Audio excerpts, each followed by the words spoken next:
Bismillahirrahmanirrahim. Assalamu alaikum, dear students.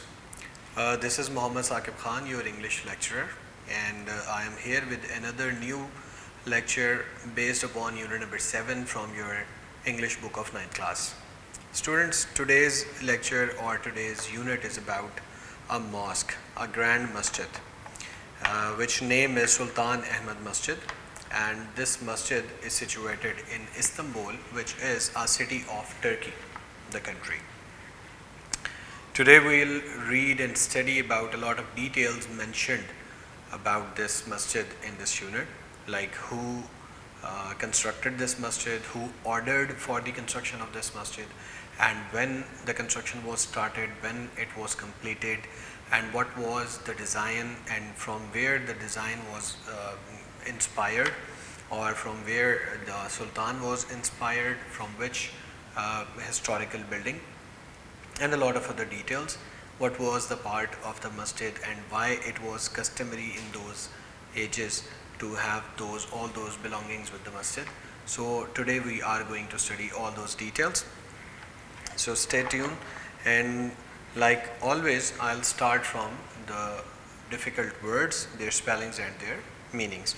So one thing that I have to mention here is the page number. So on your notes, page number is 81. So first word is remain. Remain, R-E-M-A-I-N. Remain